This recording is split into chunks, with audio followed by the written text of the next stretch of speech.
وأوحى ربك إلى النحل أن اتخذي من الجبال بيوتا ومن الشجر ومما يعرشون ثم كلي من كل الثمرات فاسلكي سبل ربك ذللا.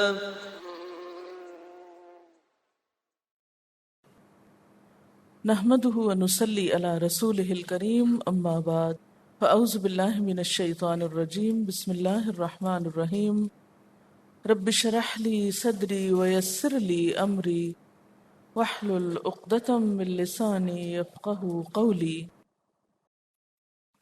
لا جرم، نہیں شک، کس بات میں؟ ان اللہ، کہ بے شک اللہ تعالی، یعلم، وہ جانتا ہے، ما یسرون، جو وہ چھپاتے ہیں یعنی اپنے دلوں میں، وما یعلنون، اور جو کچھ وہ ظاہر کرتے ہیں اپنے عمل سے، سب کچھ اللہ کے علم میں ہے. انہ لا یحب المستکبرین، بے شک وہ تکبر کرنے والوں کو پسند نہیں کرتا. ان کے بارے میں کیا آتا ہے کہ جس کے دل میں رائی کے دانے برابر بھی کبر ہو وہ جنت میں نہیں جا سکتا. کیوں؟ اس لیے کہ کبر تو صرف ایک ہی ذات کے لیے ہے، بڑائی تو صرف ایک ہی ذات کو زیبا ہے اور وہ اللہ کی ذات ہے.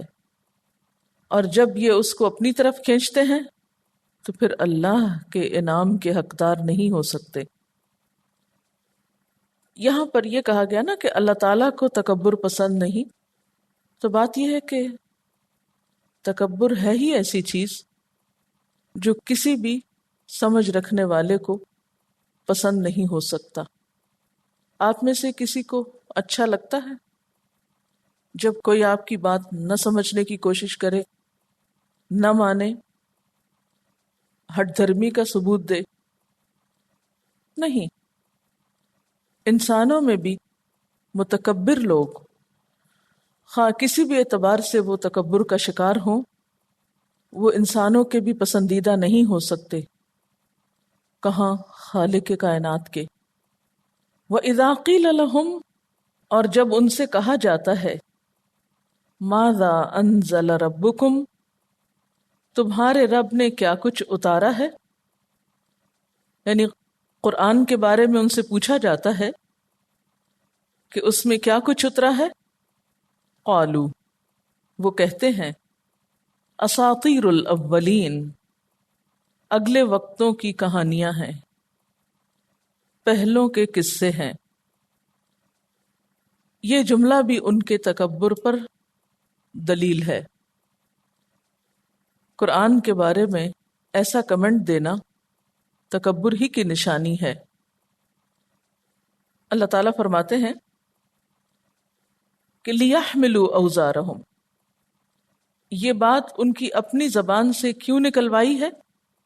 تاکہ وہ اپنے بوجھ بھی اٹھائیں. کاملتاً، سارے، یوم القیامت، قیامت کے دن، اپنی کہی کا وبال بھی بھگتیں. ومن اوزار الذین، اور ان لوگوں کے بوجھ بھی یہ اپنے سر اٹھائیں، یضلونہم بغیر علم، جنہیں یہ علم کے بغیر گمراہ کر رہے ہیں.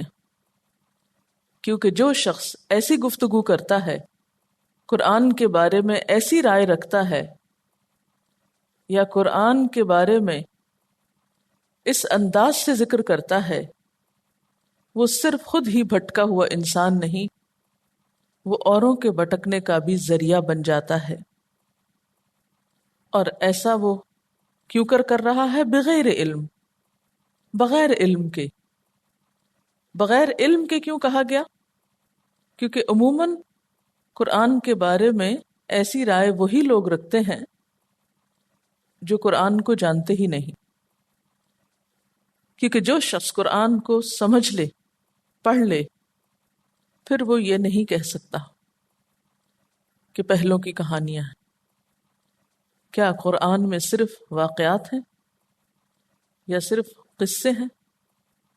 اور وہ قصے بھی صرف پرانے زمانے کی تاریخ کے طور پر بیان ہوئے ہیں یا ان کا بھی کچھ مقصد اور غرض ہے؟ یہ بات کون کہتا ہے؟ جو لا علم ہے۔ تو تکبر کے ساتھ جب جہالت بھی شامل ہو جائے تو وہ تکبر اور شدید ہو جاتا ہے۔ الا ساء ما یزرون، سنو کتنا برا ہے جو وہ بوجھ اٹھائے ہوئے ہیں۔ جو کچھ یہ کر رہے ہیں یہ تو بہت ہی برا ہے۔ اس بوجھ کو برا کیوں کہا گیا؟ کیونکہ یہ ان کے اپنے غلط عقائد اور خیالات کا، اعمال کا بھی بوجھ ہے، اور اپنے ساتھ دوسروں کو بھی اس رنگ میں رنگنے کا، اور بسا اوقات دوسروں کی گمراہی کا بوجھ اپنے بوجھ سے کہیں زیادہ ہو جاتا ہے۔ آپ جب ایک غلط کام کرتے ہیں تو ایک کرتے ہیں، لیکن اگر آپ کو دیکھ کر 10 کرتے ہیں تو گویا 10 لوگوں کا غلط کام آپ کے حصے میں آ گیا۔ روایات میں آتا ہے کہ آپ صلی اللہ علیہ وسلم نے جب مکہ میں نبوت کا دعویٰ کیا اور اس کی خبر آہستہ آہستہ عرب کے دوسرے قبائل میں پہنچی تو وہ ملاقات کے وقت مکہ کے سرداروں سے پوچھتے کہ جس شخص نے یہ نبوت کا دعویٰ کیا ہے اس کے بارے میں تمہاری کیا رائے ہے، اور جو کچھ وہ بتاتا ہے اس کے بارے میں تمہارا کیا خیال ہے؟ اس کے جواب میں مکہ کے سردار ایسی بات کہہ دیتے کہ جس سے آپ صلی اللہ علیہ وسلم کی شخصیت اور آپ کے کلام کے بارے میں لوگ شک میں پڑ جاتے۔ اس طرح یہ لوگ دوسروں کو بھی اسلام کی طرف آنے سے روک دیتے تھے۔ اور آپ جانتے ہیں کہ کسی دوسرے کو غلط راستے پہ ڈالنا یا نیکی کے راستے سے روکنا ایک بہت شدید جرم ہے۔ حدیث میں آتا ہے جس نے لوگوں کو ہدایت کی طرف بلایا تو اس شخص کو ان تمام لوگوں کا اجر بھی ملے گا جو اس کی دعوت پر ہدایت کا راستہ اپنائیں گے، اور جس نے گمراہی کی طرف بلایا اس کو ان تمام لوگوں کے گناہوں کا بوجھ بھی اٹھانا پڑے گا جو اس کی دعوت پر گمراہ ہوئے۔ اسے ابو داؤد نے روایت کیا ہے۔ گویا نیکی کا راستہ دکھانے والا سب کی نیکی سمیٹ لیتا ہے، اور گمراہی کی طرف لے جانے والا سب کے گناہوں کا بوجھ بھی اٹھاتا ہے۔ مثلاً ایک شخص خیر کی بات بتاتا ہے، اگر لوگوں کو روکا جائے کہ اس کے پاس نہ جاؤ تو نتیجہ کیا ہوگا؟ لوگ اس خیر سے محروم رہیں گے، وہ نہ اپنے فرائض ادا کریں گے، نہ اپنی ذمہ داریوں کے بارے میں احساس کریں گے، نہ اپنی آخرت کا فکر کریں گے۔ تو اب ایسا شخص جو روکنے کا سبب بنا وہ اپنے اوپر کتنا بڑا وبال لے رہا ہے۔ دیکھنے کو یہ ایک معمولی بات ہے، لیکن حقیقت میں اس کے نتائج دور رس ہیں۔ اور روکنے کا طریقہ صرف یہی نہیں ہوتا کہ انسان کسی کو زبان سے کہے کہ تم مت جاؤ فلاں کے پاس۔ کسی کے بارے میں سنی سنائی باتوں کو مشہور کرنا، غلط بیانی کرنا، اور اسی طرح کے کمنٹ دینا کہ کسی کی ساری خوبی کو ایک طرف رکھ کر اس کی کسی ایک بات کو شوشہ بنا لینا اور اس کو بالکل ایک الٹے انداز سے پیش کرنا۔ اب آپ جانتے ہیں کہ قرآن میں کتنی تاثیر ہے، اور واقعات بھی جو بیان ہوئے وہ واقعات کے طور پر نہیں ہوئے، وہ سبق کے لیے ہوئے۔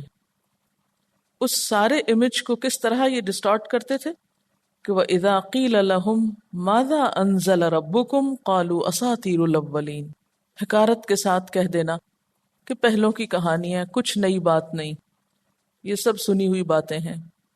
تو اللہ تعالیٰ فرماتے ہیں کہ بغیر علم کے یہ لوگوں کو بھٹکا رہے ہیں، انہوں نے دیکھا ہی نہیں، پڑھا ہی نہیں، سمجھا ہی نہیں اس کتاب کو، اور اس کے بارے میں یہ سب کچھ کہہ رہے ہیں۔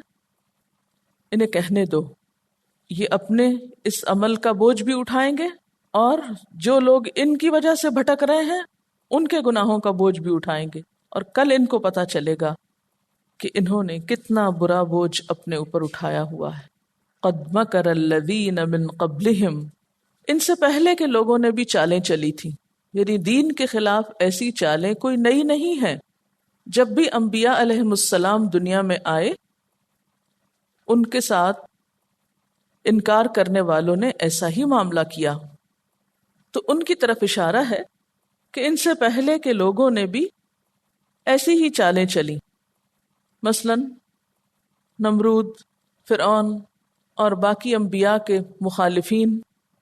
تو نتیجہ کیا ہوا ان کی سازشوں کا اور ان کے جال بننے کا؟ فَأَتَى اللَّهُ بُنْيَانَهُمْ، تو آیا ان کے پاس اللہ ان کی عمارت کو، من القواعد، بنیادوں سے، یعنی ان کے مکر و فریب کی عمارت بنیادوں سے ڈھا دی۔ فَخَرَّ عَلَيْهِمُ السَّقْفُ مِنْ فَوْقِهِمْ، تو گر پڑی ان پہ چھت ان کے اوپر سے، یعنی ان کی چالیں انہی کو لے ڈوبی۔ وَأَتَاهُمُ الْعَذَابُ، اور آیا ان کے پاس عذاب، مِنْ حَيْثُ لَا يَشْعُرُونَ، جہاں سے وہ سوچ بھی نہیں سکتے تھے، جہاں سے ان کو خیال بھی نہ تھا، جہاں کا انہوں نے سوچا بھی نہ تھا۔ اور یہ تو دنیا کا عذاب تھا۔ ثم یوم القیامت یخزیہم، پھر قیامت کے دن بھی وہ ان کو رسوا کرے گا۔ وَيَقُولُ، اور کہے گا، أَيْنَ شُرَكَائِي، کہاں ہیں میرے شریک، الَّذِينَ كُنْتُمْ تُشَاقُّونَ فِيهِمْ، وہ جو تم ضد کرتے تھے ان کے معاملے میں۔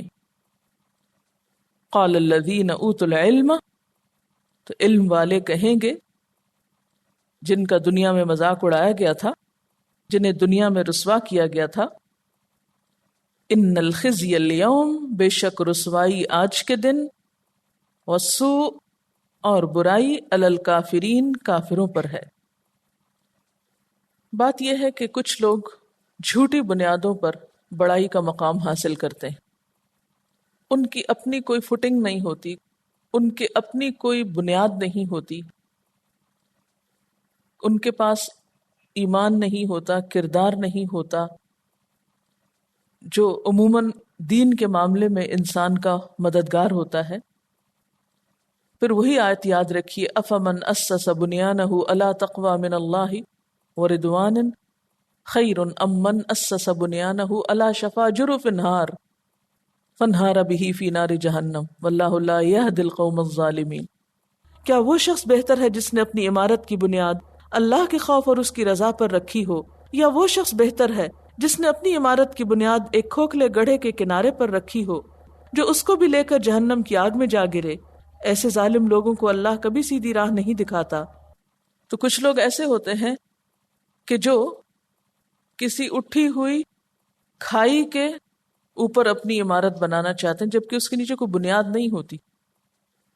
آپ دیکھیے کہ اگر کوئی شخص ایک درخت کہیں اور سے کاٹ کے لا کے اپنے صحن میں لگا دے، کیا وہ وہاں جڑ پکڑے گا؟ نہیں۔ اگر آپ چاہتے ہیں کہ آپ کے صحن میں ایک مضبوط جڑ رکھنے والا درخت ہو تو اس کے لیے آپ کو کیا کرنا پڑے گا؟ صبر، انتظار، محنت اور کوشش۔ کسی کا پیدا کردہ مومنٹم جو ہے وہ آپ کے لیے بنیاد نہیں بن سکتا۔ ہمارے معاشرے میں بھی بعض اوقات ایسا ہوتا ہے کہ باپ بہت اچھا بزنس مین ہے، مثلا اس نے اسکریچ سے شروع کیا، بہت محنت کی، پوری اس عمارت کو محنت اور کوشش سے اٹھایا، اس کے بعد وہ بنا بنایا بزنس بیٹے کے ہاتھ میں آیا، اس کو کوئی تجربہ نہیں تھا۔ نتیجہ کیا ہوا کہ وہی ترقی کرتا ہوا بزنس جو ہے وہ چند ہی دنوں میں زوال کا شکار ہو گیا۔ وجہ کیا ہوئی؟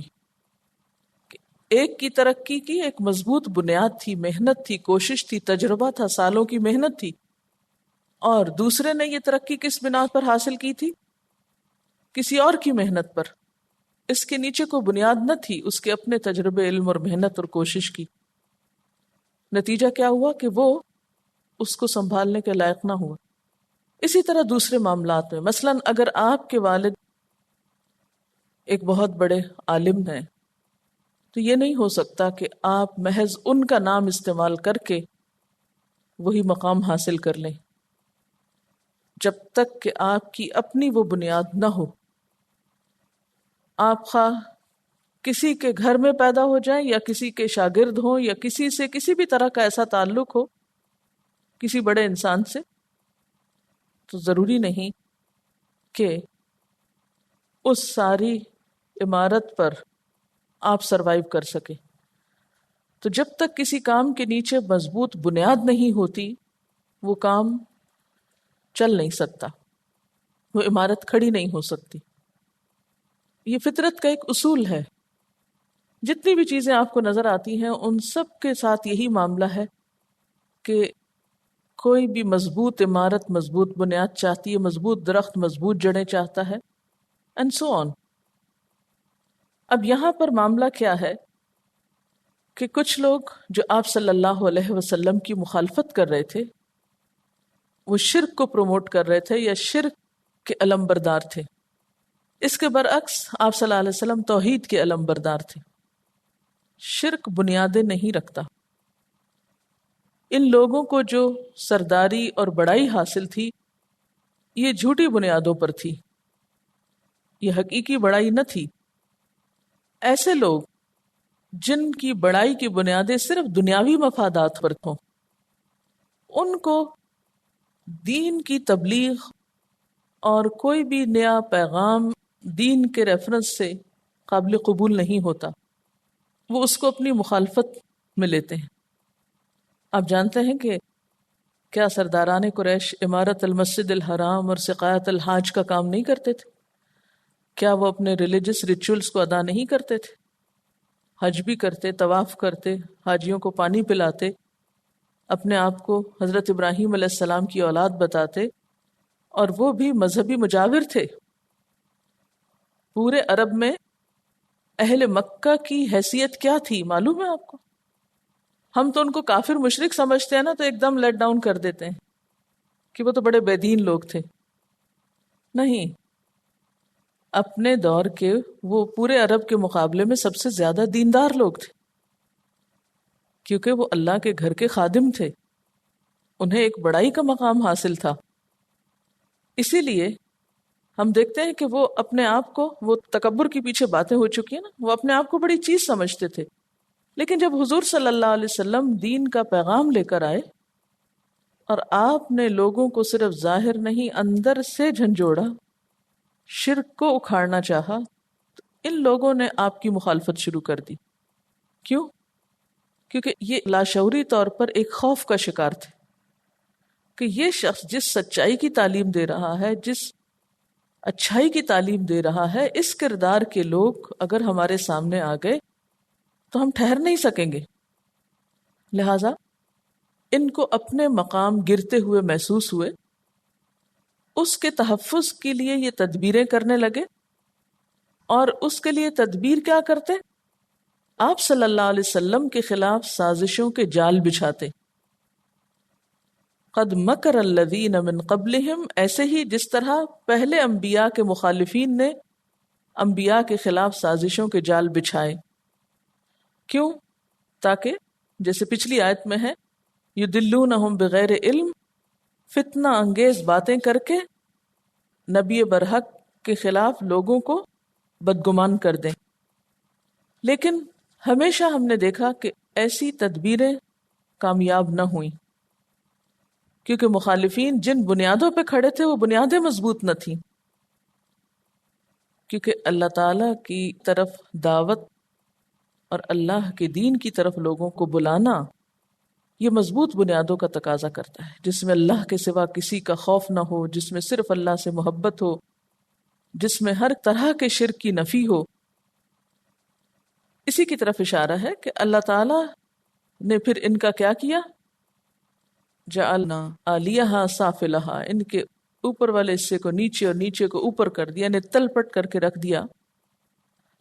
فخر علیہم السقف من فوقہم، چھتیں ان کے اپنے اوپر آ گریں. یعنی انبیاء علیہم السلام کے مخالفین ہر دور میں مات کھاتے رہے، نقصان اٹھاتے رہے. ساری اقوام جن کا ذکر آپ پیچھے بارہا پڑھ چکے ہیں ان کے واقعات آپ کے سامنے ہیں. اور کبھی کبھی تو واقعی ان پر زلزلے بھی آئے جس سے حقیقی معنوں میں چھتیں ان کے اوپر آ گریں. وَأَتَاهُمُ الْعَذَابُ مِنْ حَيْثُ لَا يَشْعُرُونَ، یہ ساری قومیں بے حد ترقی یافتہ تھیں، بڑے مضبوط لوگ تھے، اور وہ ہمیشہ یہ سمجھتے تھے کہ ہمارا کوئی کچھ نہیں بگاڑ سکتا، ہم بہت مضبوط لوگ ہیں. لیکن ان میں سے ہر ایک پر عذاب مختلف نوعیت کا آیا. وہ نہیں رپیٹ ہوا جو پہلی قوم کو عذاب آیا تھا. مثلا قوم نوح کو جو عذاب آیا وہ عاد کو نہیں آیا، جو عاد پہ آیا وہ سمود کو نہیں آیا، جو سمود کو آیا وہ قوم لوط پہ نہیں، جو قوم لوط پہ آیا وہ قوم فرعون پہ نہیں. ہر ایک پر آنے والے عذاب کی شکل مختلف تھی، کیونکہ عموماً انسان کس سے سبق لیتا ہے؟ پچھلی کسی قوم کے نقصان سے، تو اس کا بچاؤ کرتا رہتا ہے. لیکن جب اللہ تعالیٰ کی طرف سے عذاب آتا ہے تو اللہ کی تدبیر سخت ہے، ایسی جگہ سے آ جاتا ہے کہ انسان سوچ ہی نہیں سکتا کہ ترقی کے ان میناروں کو بھی کبھی کوئی نقصان پہنچے گا. فخر علیہم السقف من فوقہم، کوئی سوچ ہی نہیں سکتا کہ پھر بلند ترین ٹاورز بھی کبھی گریں گے. وَأَتَاهُمُ الْعَذَابُ مِنْ حَيْثُ لَا يَشْعُرُونَ، اور ان پر عذاب ایسی جگہ سے آیا کہ جس کا خیال بھی نہیں تھا، ان کو کبھی سوچ ہی نہیں سکتے تھے. ہر دور کے فرعونوں کا یہی انجام ہوتا ہے، وہ تکبر میں بھول جاتے ہیں کہ ہم سے بڑا بھی کوئی اور ہے، اور وہ دنیا کو ظلم و ستم سے بھر دیتے ہیں. لیکن جب ان کی اپنی شامت آتی ہے تو ادھر سے آتی ہے کہ جس کی وہ تدبیر بھی نہیں کر پاتے، بچاؤ کی کوئی صورت بھی نہیں ہوتی. اچھا، یہ جو ہے نا ان کی بنیادیں جاہلی، بنیادیں ہل گئیں ان کی، یہ بڑا گہرا معنی رکھتا ہے اپنے اندر، بنیادوں کا ہلنا. بنیادیں یعنی پوری قوم کی بنیادیں، یا معیشت کی بنیادیں، یا امن کی بنیادیں، کئی قسم کی بنیادیں مراد ہو سکتی ہیں. لیکن کسی بھی قوم کی اصل بنیاد کون ہوتے ہیں؟ اس کے افراد، اس کے لوگ، انسان. اور جب کسی قوم کے افراد ہی اس کے خلاف ہو جائیں، جب وہ ہی اپنے لیڈر کے خلاف پروٹیسٹ کرنے لگیں، تو اس سے زیادہ بنیادوں کا ہلنا کچھ اور نہیں ہو سکتا. نبی صلی اللہ علیہ وسلم کے زمانے میں جو آپ کے مخالفین کی بنیادیں ہلی، وہ کیا ہوا؟ ابو جہل اور یہ بڑے بڑے سرداران قریش، ان سب کے بچے مسلمان ہو گئے. یعنی جتنے بڑے بڑے آپ صلی اللہ علیہ وسلم کے دشمن تھے، ان سب کی اولادیں کس کے ساتھ جا ملی؟ آپ کے ساتھ. اور انہی کی نسلیں، انہی کے رشتہ دار، انہی کی اولادیں. ایک وقت ایسا آیا کہ وہ اسلام کی فوج میں شامل ہو کر پوری دنیا پہ چھا گئیں. فَأَتَى اللَّهُ بُنْيَانَهُمْ، کیونکہ اپنی اولاد اور اپنی آئندہ نسلوں کو انسان اپنا سب سے بڑا سرمایہ سمجھتا ہے. آپ اپنی زندگی میں سب سے بڑا سرمایہ کیا سمجھتے ہیں؟ اپنے گھروں کو، اپنے مالوں کو، اپنی ڈگریوں کو؟ نہیں، بچوں کو. بچے سب سے بڑا سرمایہ ہوتے ہیں، وہ آپ کی سب سے قیمتی دولت ہوتے ہیں. تو اگر بچے ہی آپ کا راستہ چھوڑ جائیں، آپ کے بچے اور آپ کی آنے والی جنریشنز آپ کے راستے سے ہٹ جائیں، تو یہ سب سے بڑی ناکامی ہوتی ہے کسی بھی قوم کی. کسی بھی قوم کی ترقی اس کی یوتھ کے ٹرینڈز پر ہوتی ہے. یوتھ کیا سوچ رہی، کیونکہ وہ مستقبل ہے. فَأَتَى اللَّهُ بُنْيَانَهُمْ، ان کے نوجوان مسلمان ہو گئے تھے. من القواعد، ان کی بنیادیں ہل گئیں. فخر علیہم السقف، جس کام کے لیے انہوں نے زندگی بھر محنت کی وہ سب ڈوب گیا. چھتیں نیچے آ پڑی. چھتوں کا گرنا دراصل کسی بھی مشن کی ناکامی کا سمبل ہے. کسی بھی بستی کی چھتیں گر گئیں تو تصور میں آپ لا سکتے ہیں کہ کیسا ویرانہ ہو سکتا ہے نا. وَأَتَاهُمُ الْعَذَابُ، اور یہ عذاب کی کون سی قسم تھی؟ کہ جس مشن کی وہ مخالفت کر رہے تھے، جس چیز کے ساتھ وہ دشمنی کر رہے تھے، ان کے مال اور ان کی اولادیں اسی کے سپورٹرز بن گئے. من حیث لا یشعرون، جس کا وہ سوچ بھی نہیں سکتے تھے، ان کو احساس بھی نہیں تھا کہ یہ بھی ہو جائے گا. ثم یوم القیامت یخزیہم، پھر قیامت کے دن وہ ان کو رسوا کرے گا. یہ دنیا کی ذلت اور دنیا کی شرمندگی تو الگ رہی. آپ دیکھیے کہ عام حالات میں بھی ہم سب سے زیادہ شرمندہ کب ہوتے ہیں؟ بچوں کے غلط کاموں سے. نہیں، مثلاً آپ کے گھر میں اگر اچھا فرنیچر نہیں یا اور چیزیں اچھی نہیں تو آپ کو تھوڑی بہت فیلنگ ہوگی، لیکن اتنی رسوائی کی بات نہیں ہوتی جتنی اگر آپ کا بچہ غلط کام کر کے آپ کے لیے ذلت اور رسوائی کا سبب بنتا ہے. اولاد کا دکھ اور اولاد کا غم سب سے بڑا غم ہوتا ہے. تو دنیا میں عذاب بھی تھا اور عذاب میں یہ رسوائی بھی. جیسے ابو لہب کے بارے میں کیا کہا قرآن نے؟ تبت یدا ابی لہب وتب ما اغنا عنہ مالہ وما کسب. یہ ما کسب میں اس کی اولاد مراد ہے کہ وہ کام نہ آئے. انسان سب کچھ جو کماتا ہے وہ کس کے لیے؟ اولاد کے لیے. اور اولاد ہی وہ سارا کمایا ہوا کسی اور کام میں لگا دے اور اس کام میں لگا دے جس سے آپ کو دشمنی تھی. تو آپ سوچ سکتے ہیں کہ کتنی ذلت اور رسوائی کی بات ہو سکتی ہے یہ. ثم یوم القیامت یخزیہم، پھر بڑی رسوائی قیامت کے دن ہے. وَيَقُولُ، اور وہ کہے گا، اَيْنَ شُرَكَائِي، کہاں ہیں میرے شریک؟ شریکوں سے مراد بت بھی ہیں، شریکوں سے مراد وہ ساری چیزیں ہیں جو رکاوٹ بنی ہوئی تھی اللہ کے راستے کی طرف جانے کے لیے. الذی کنتم تشاقون فیہم، تشاقون کا لفظ شق سے ہے جس کا مطلب ہوتا ہے پھٹنا. شقاق مخالفت، عداوت، جھگڑنا، ضد کرنا. یعنی جن کے لیے تم اہل حق سے جھگڑے کرتے تھے، ضد رکھتے تھے، عداوت رکھتے تھے، وہ سب کہاں گئے؟ خواہ وہ بت نائلہ اور اساف تھے یا ان کے نفس کے بت تھے. اور آج کے دور میں بہت سے بت کیا ہیں؟ جن چیزوں کی محبت اور جن چیزوں کے اسیر ہو کر ہم اللہ کو بھولے ہوئے ہیں وہ سب بت ہیں. یعنی ہر وہ چیز جو ہمیں اللہ کی عظمت کو بھلا دے، اللہ کے راستے میں رکاوٹ بن جائے، وہی انسان کا بت بن جاتی. ہم پر سب سے بڑا احسان کس کا ہے؟ جس نے ہمیں بنایا ہے، جو ہمیں کھانے کو دیتا ہے، جس نے یہ ساری نعمتیں ہمیں عطا کی، وہ سب سے بڑا محسن ہے ہمارا. ہم پر کیا لازم ہے احسان کے جواب دینے میں کہ ہم اس کے شکر گزار ہو جائیں، اس کے وفادار ہر ایک سے بڑھ کر ہوں، سب سے زیادہ ہم اس کے آگے جھکنے والے ہوں.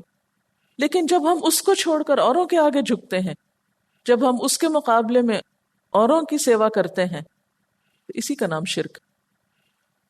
اس کے مقابلے میں کسی اور کو زیادہ اہم سمجھتے ہیں، خواہ وہ کوئی ہو، اسی کو شرک کہا جاتا ہے.